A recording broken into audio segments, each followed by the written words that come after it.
Good morning students.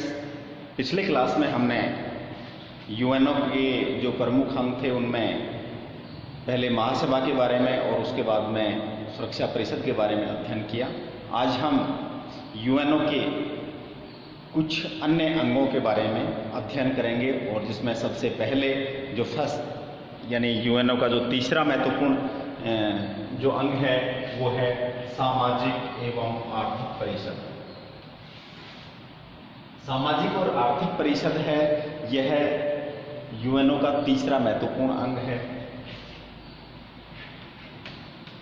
इस सामाजिक एवं आर्थिक परिषद की प्रारंभ में जो संख्या रखी गई थी वो 18 थी। टोटल संख्या कितनी थी? शुरुआत में 18 थी, बाद में 18 से बढ़कर ये वर्तमान में ये सदस्य संख्या कितनी है? 54 यानी 54 सदस्य अभी आर्थिक व सामाजिक परिषद में है। इस आर्थिक व सामाजिक परिषद के सदस्यों का चुनाव महासभा के द्वारा किया जाता है। कौन करता है इनका चुनाव? महासभा। कितने वर्ष के लिए करती है? ड्यूरेशन कितना होता है एक राष्ट्र की सदस्यता का? 3 वर्ष। लेकिन यहाँ हमें ये बात जरूर ध्यान में रख लेनी है कि 3 वर्ष के लिए सदस्यों को चुना जाता है, लेकिन इन 54 सदस्यों में से 1/3 सदस्य, 54 के 1/3 कितने हो गए? 18 सदस्य प्रति वर्ष रिटायर होते रहते हैं और 18 सदस्य रिटायर होंगे तो 18 सदस्य नए चुने जाएंगे। इस प्रकार से ये रोटेशन चलता रहता है और 3 साल इनका कार्यकाल होता है प्रति। अब जो महत्वपूर्ण बात है कि आर्थिक और सामाजिक परिषद है वो काम क्या करती है, जैसा कि नाम से ही स्पष्ट है कि आर्थिक और सामाजिक जो परिषद है वो विशेष रूप से जो इकोनॉमिक जो मुद्दे हैं, आर्थिक मुद्दे हैं, उन पर चर्चा करती है। इसके अलावा जो सामाजिक यानी ये कहें कि इकोनॉमिक और सोशल इश्यूज हैं उन पर ये विचार करती है। उन समस्याओं का समाधान कैसे किया जाए, सामाजिक आर्थिक समस्याएं, कुछ सामाजिक समस्याएं हैं, इनका समाधान कैसे किया जाए। तो इसके लिए प्रतिवर्ष इसकी बैठक का आयोजन होता है और वो महासचिव जो यूएनओ के महासचिव हैं वो उस बैठक का आयोजित करवाता है। इसमें विभिन्न प्रकार के जो आर्थिक और सामाजिक मुद्दों पर चर्चा होगी। फॉर एग्जाम्पल कुछ मुद्दे हम यहाँ ले रहे हैं जिनका नाम गिना सकते हैं हम, जैसे दुनिया में गरीबी जो पावर्टी है उस पावर्टी का इशू, क्योंकि दुनिया में तीसरे विश्व के देशों में कहें कि या जो विकासशील और राष्ट्र हैं वहाँ पर गरीबी एक बड़ी समस्या है। इसी प्रकार दुनिया के प्रत्येक क्षेत्र में, प्रत्येक महाद्वीप में शरणार्थियों की समस्या एक ज्वलंत मुद्दा रहती है। तो शरणार्थियों की समस्या पर विचार करना, शरणार्थियों की सहायता के लिए विभिन्न प्रकार के कार्य करना, ये किसके द्वारा संपन्न होगा? आर्थिक और सामाजिक परिषद इन इश्यूज पर बात करता है। इसके अलावा अगर बात करें हम पर्यावरण संरक्षण की अगर बात करें, क्योंकि पर्यावरण प्रदूषण एक बड़ी समस्या है, वर्तमान संदर्भ में भी देखा जाए या ये कहें कि जब यूएनओ का गठन हुआ था उससे लेकर आज तक पर्यावरण की समस्या दिनों दिन और ज़्यादा विकराल होती जा रही है। तो इन पर्यावरणीय समस्याओं पर आर्थिक और सामाजिक परिषद में विचार किया जाता है। इसके अलावा जनसंख्या वृद्धि एक बड़ी समस्या है, विशेष रूप से विकासशील राष्ट्रों की, जहाँ जनसंख्या की वृद्धि बड़ी तेज़ी से हो रही है, जिनकी जनसंख्या वृद्धि दर है वो काफ़ी ऊंची है, तो उन इश्यूज़ पे बात करना।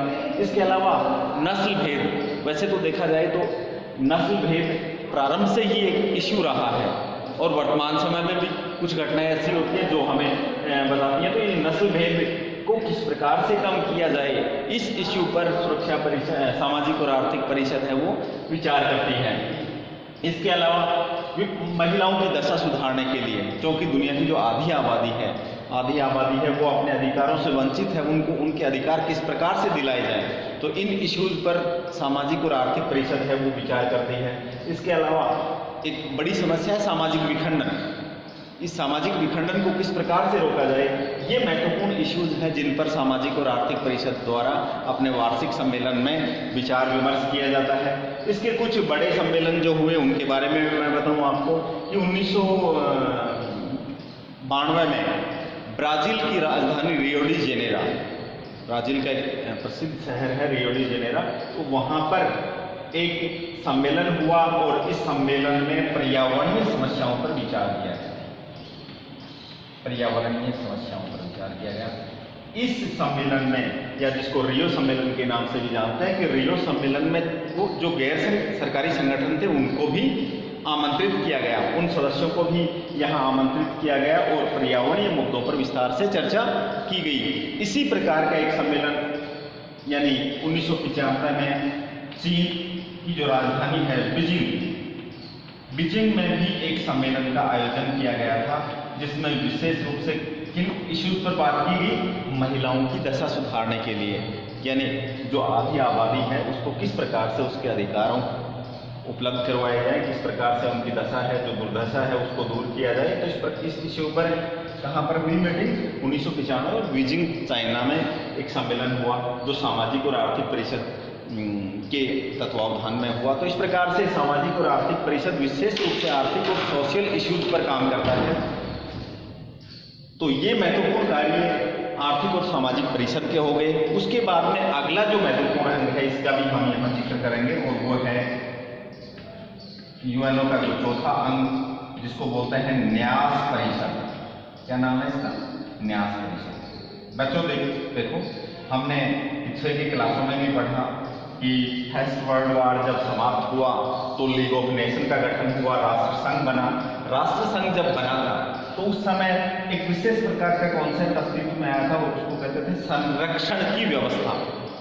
यानी कहने का तात्पर्य ये था कि प्रथम विश्व युद्ध के बाद जो राष्ट्र जर्मनी और तुर्की के पास थे, और या ये कहें कि जर्मनी और तुर्की से जो राष्ट्र छीने गए थे, उन राष्ट्रों के विकास के लिए, उन राष्ट्रों की स्थिति को सुधारने के लिए, उन क्षेत्रों की स्थिति को सुधारने के लिए संरक्षणवादी व्यवस्था लागू की गई थी, जिसमें ये कहा गया था कि कुछ राष्ट्रों को उनका संरक्षण प्रदान किया गया कि ये उन राष्ट्रों की जिम्मेदारी है कि वो वहाँ के लोगों का जीवन स्तर उठाएं। और इसमें विशेष रूप से हम नाम भी गिना सकते हैं कि जर्मनी और तुर्की से छीने गए इराक, सीरिया, जॉर्डन, ये वो क्षेत्र थे जो न्यास व्यवस्था में रखे गए थे। तो इस जो न्याय व्यवस्था फर्स्ट वर्ल्ड वॉर के बाद में अस्तित्व में आई थी, उसके बाद में आपको पता है कि दुनिया में तो सेकेंड वर्ल्ड वॉर का सामना करना पड़ा। कौन सा हो गया? सेकेंड वर्ल्ड वॉर, जो कब उसका ड्यूरेशन क्या था पहले भी हमने जिक्र किया। 1939 में ये सेकेंड वर्ल्ड वॉर स्टार्ट हुआ, 1945 तक सेकेंड वर्ल्ड वॉर चला। तो इस प्रकार से उसके बाद में आपको बताया कि सेकेंड वर्ल्ड वॉर की समाप्ति के पश्चात यूएनओ का गठन हुआ, और यूएनओ का गठन हुआ तो उसमें जो ये संरक्षणवादी व्यवस्था थी इसके स्थान पर ही न्यासी व्यवस्था अपनाई गई। एक प्रकार से उसी का एक रूप था जिसको क्या कहते हैं न्यासी या न्यास व्यवस्था अपनाई गई, जिसमें कुछ क्षेत्रों, जिसमें साउथ वेस्ट जो अफ्रीका है और ये कुछ क्षेत्र थे जिनको न्यास क्षेत्र बनाया गया, और इनकी जिम्मेदारी विभिन्न मित्र राष्ट्रों विशेष रूप से ब्रिटेन, फ्रांस और इनको दी गई। तो इस प्रकार से ये इस कार्य को संपन्न करने के लिए ये कार्य किसकी देखरेख में संपन्न होगा? न्यास परिषद की। इसलिए यूएनओ में एक महत्वपूर्ण अंग बनाया गया था न्यास परिषद। और न्यास परिषद उन न्यासी क्षेत्रों के प्रशासन को संचालित करने, उन क्षेत्रों में विकास के लिए कार्य कर रहा था। और एक सबसे महत्वपूर्ण बात कि प्रश्न ये आए कि यूएनओ का कौन सा जो महत्वपूर्ण अंग है जो सबसे सफल रहा है, तो उसमें हम न्यास परिषद का नाम गिनाएंगे। न्यास परिषद का नाम गिनाने के पीछे तर्क यह है कि जो न्यास परिषद को जो वर्क दिया गया था, जो वर्कलोड हुआ था, इसने वो वर्क बखूबी निभाया। आज दुनिया में कोई भी क्षेत्र है वो न्यास क्षेत्र नहीं बचा। जो न्यास क्षेत्र थे वो धीरे धीरे स्वतंत्र राष्ट्र बन गए, और इस प्रकार से इस न्यास परिषद का काम लगभग कंप्लीट हो गया। तो ये कहा जाए कि न्यास परिषद ने अपना काम बखूबी निभाया, इसलिए न्यास परिषद सबसे सफल अंग यूएनओ का माना जा सकता है। तो डियर स्टूडेंट्स, आज के वीडियो में हमने यूएनओ के दो महत्वपूर्ण अंगों के बारे में, एक सामाजिक और आर्थिक परिषद और दूसरा न्यास परिषद के बारे में अध्ययन किया। नेक्स्ट वीडियो में हम यूएनओ के जो अगले महत्वपूर्ण अंग हैं, इसका सचिवालय और एक अंतर्राष्ट्रीय न्यायालय, इनके बारे में चर्चा करेंगे। थैंक्स, धन्यवाद।